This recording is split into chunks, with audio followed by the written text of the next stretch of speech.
Welcome to the Hunger Action Heroes podcast. Hunger Action Heroes is a production of the Food Bank of the Golden Crescent.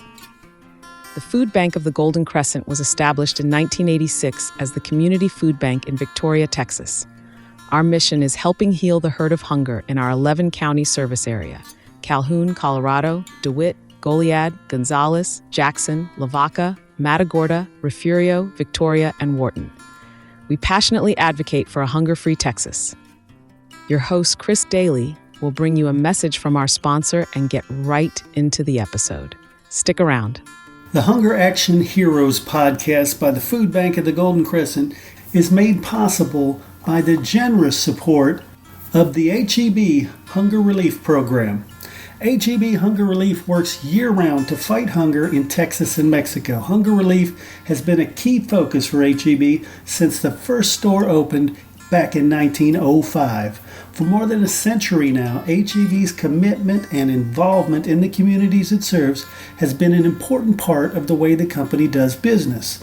Since the inception of the Hunger Relief Program, HEB has donated over 1 billion pounds of food to help nourish neighbors in communities throughout Texas and Mexico. Thank you to the HEB Hunger Relief Program. All right, so everybody join me in welcoming Anna Celum to the show. How are you doing? I'm doing great. Thank you, Chris. Cool. I want to talk about a few things. I want to talk about the backpack program, but let's start with, what is your role at the food bank? Okay, well, I have a couple of different roles here at the food bank. I am the SNAP program director, so I'm over our SNAP social services program. We have 2 individuals that really are the program. They're the ones that meet with individuals and help them with assistance. What it may be with applying for or processing an application. They walk them through every step of that, but as well as they interview them to find out what other needs that they may have. And we have 2 case assistance navigators, as well as a halftime referral program specialist, which is Jesse Olivares. You've already interviewed him, and you see how important his role is because he is partnered. We have memorandums of understanding with a lot of organizations that we can refer clients to. So they are really the ones that are on the line and really meeting with the clients, hearing those stories and helping those people out as much as possible. And my role is a lot simpler. I just oversee the program. You just keep it all running. Yeah, I keep it all running. It's a grant-funded program, so I worked with grants for many years. I make sure the everything with the contract is met, the reports are in a timely manner, and they're awesome individuals. So I really, it's one of the easier part of my jobs as far as making sure all the dots are, put together and everything, but it is a lot of paperwork. So we just make sure the paperwork is in place for that. So it's an awesome, important program to the food bank.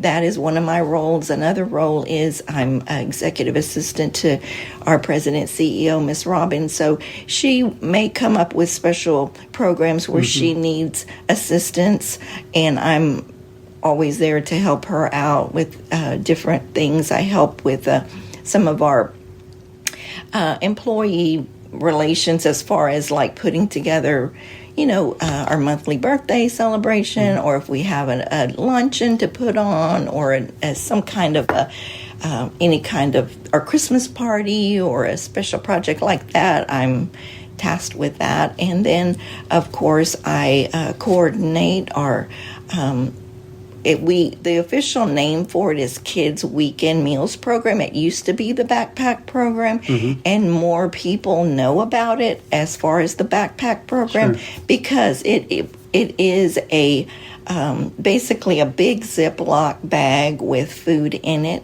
that is put into a child's actual backpack.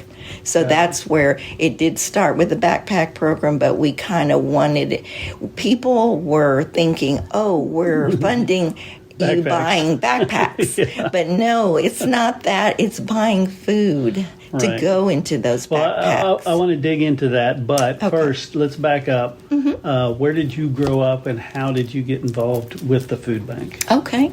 Well, I did grow up in the Golden Crescent area. Port Lavaca is my hometown. But I have traveled and lived in other cities in the state of Texas. Eventually came back to Victoria a little over 20 years ago.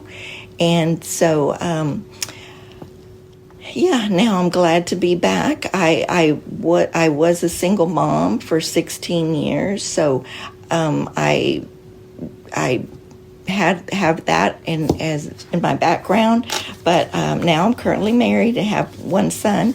And the reason I came back to Victoria area, the Golden Crescent area, was really when my son was about to start high school, and I wanted him to. We were in San Antonio at the time. I wanted him to be more around family and a smaller environment. So I put him into St. Joe. He's a graduate of St. Joe, and that's where I came to Victoria. I started working at the University of Houston, Victoria, and that's where I worked for about 7 years in the advancement department as well as student services, and that's where I met Robin Cadle, her president CEO. She eventually left there and became the executive director of the food bank. I left the university for a few years to help take care of my mom, who was ill at the time. So I was not in the workforce for a couple of years. When I was ready to come back, I reached out to Robin, and she was able to get me on here at the food bank on a part-time basis. At that time, the food bank was a lot smaller. Yeah. So I came on a very part-time basis, but then a spot opened up when somebody had left, and then I was able to start working here full-time. So I've been here 10 years, and like I said, when I started out, the food bank was small. We had 12 employees, so we've always done multiple jobs, if you want to say. So I helped out as an office associate, started out filing. As a matter of fact, a lot of paperwork for the backpack program.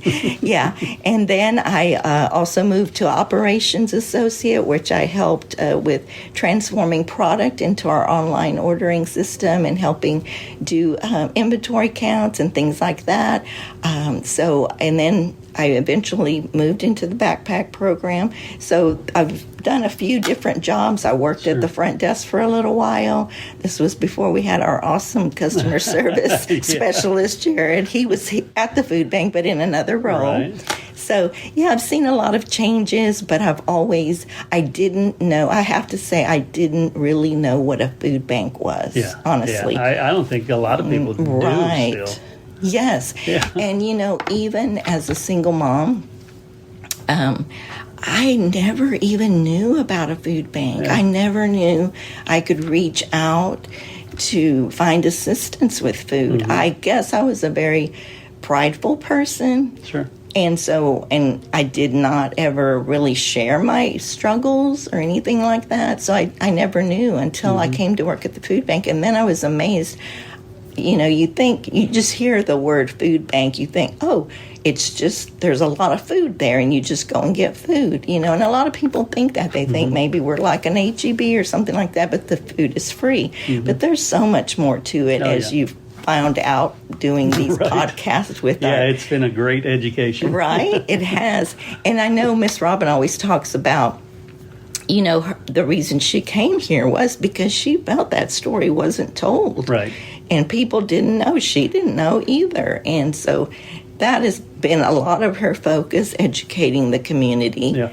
So, and I feel like even though she's been doing that for all these years, there's still so many that don't realize. And that's why we're talking specifically about the backpack program, though. So correct me again on what the term is now. We use the term Kids Weekend Meals. Got it. Because that's what it consists of. Yeah. The bag is a Ziploc bag, and it has 4 meals. It consists of 4 meals and a couple of snacks for children to be able to have for over the weekend. It's an amazing program. It's a very needed program in all of our communities. We have an 11-county service area. So the Kids Weekend Meals program is very needed. Mm-hmm. We currently are serving almost 1,100 children in our 11 counties, and that is at just a little over 50 schools, 50 elementary schools. This program is really geared for our elementary school children. That's not to say that junior high kids and high school kids are not hungry, because they definitely are hungry. Sure.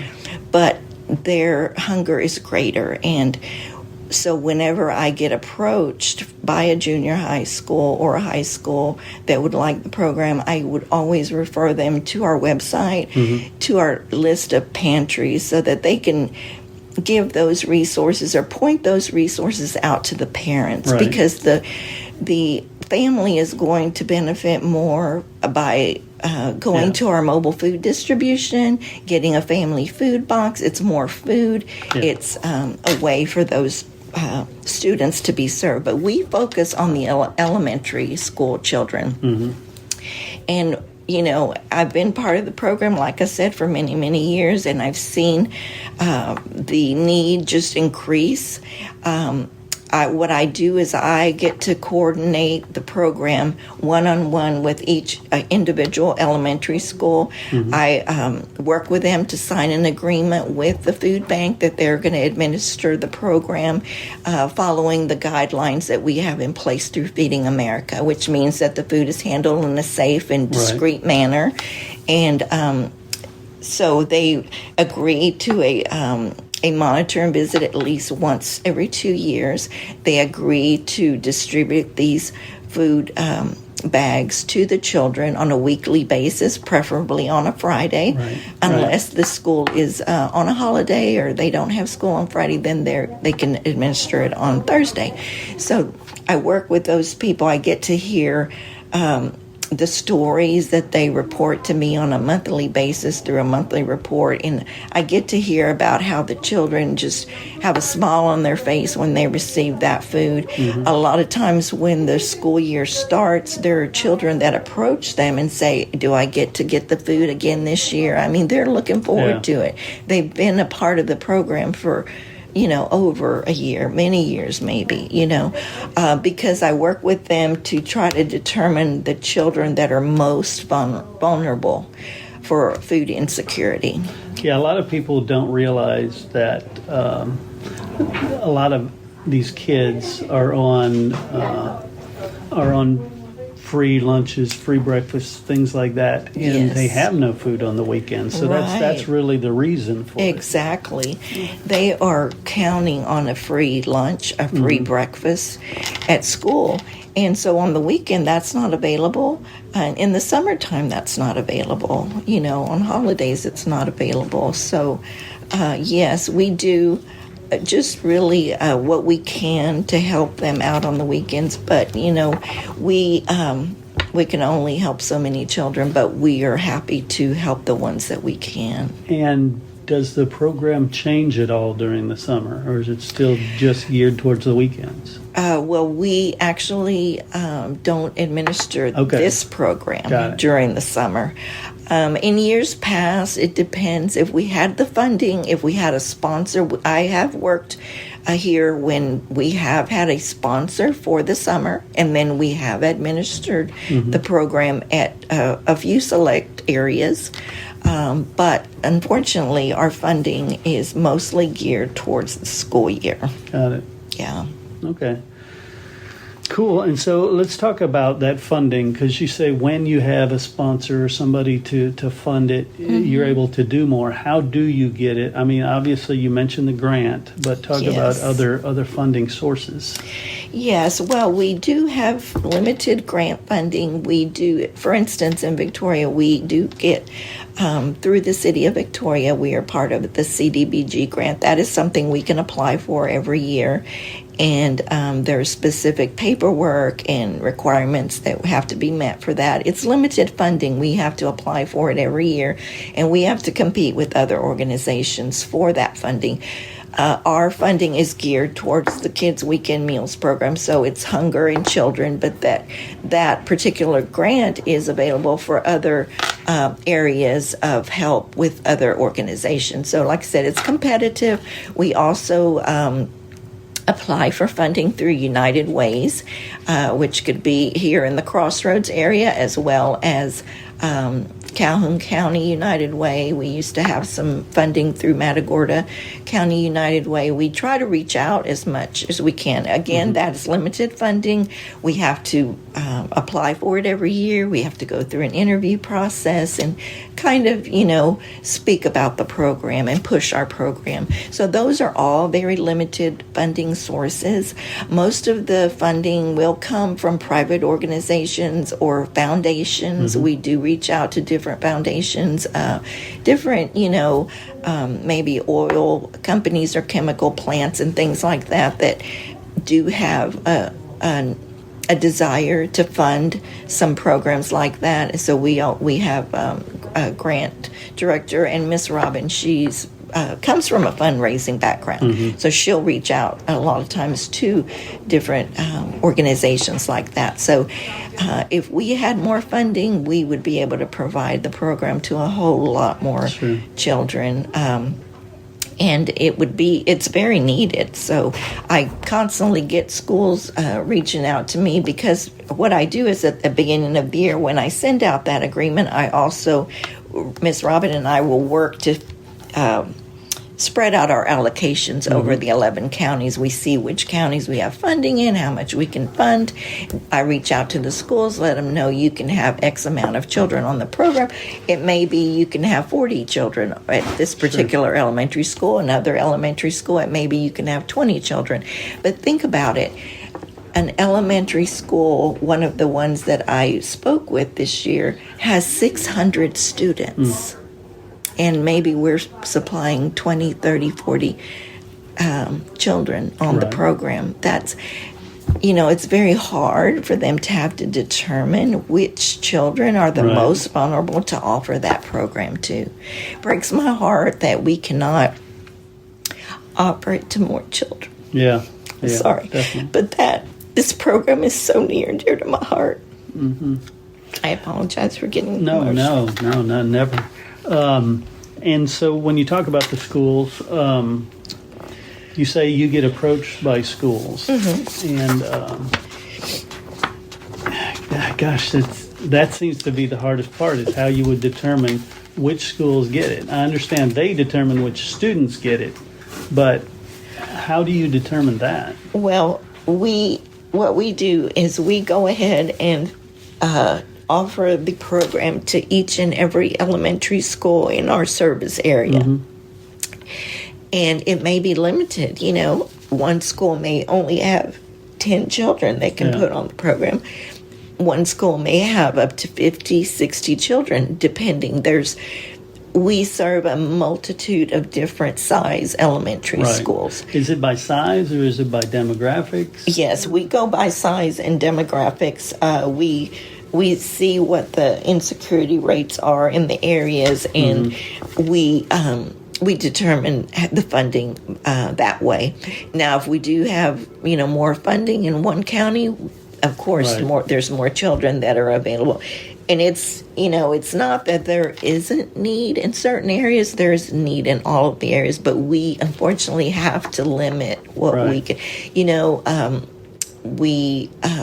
I work a lot with either a parent liaison, a school counselor, a school nurse.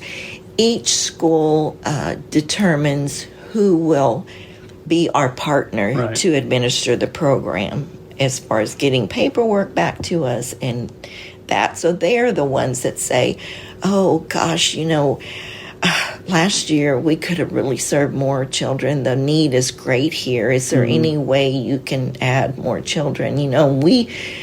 Ms. Robin and I will meet and we will try to discuss, and we really don't like to turn any child away. So we will go ahead and, try to, they may say we've got 2 or 3 more families that are in desperate need, a situation, and we just can't say no. So we will make it happen in one way or another and serve those children. I get to hear on the monthly reports, the situations that families are in.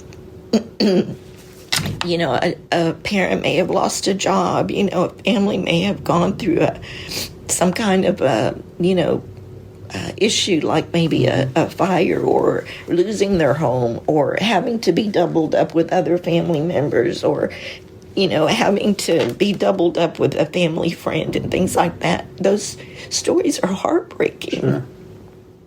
Yeah, Definitely. So it can be trying sometimes, listening to all of that. It's a tough one, but it's also, you go to bed at night knowing you did some good. Yes. So that's a wonderful part about the gig.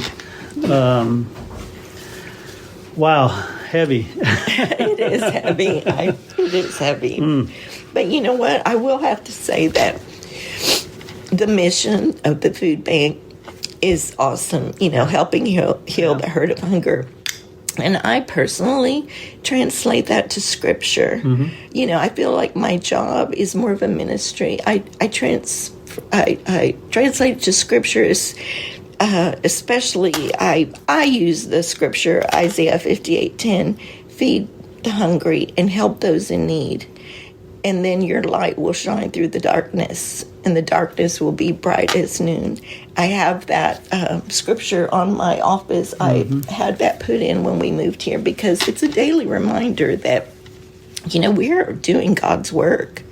And I feel so blessed that I work with like-minded individuals who have that same passion and that same heart. I don't think you can work here unless you have a heart and a passion for this work. Right. And I'm also blessed that we can, share stories and pray for each other.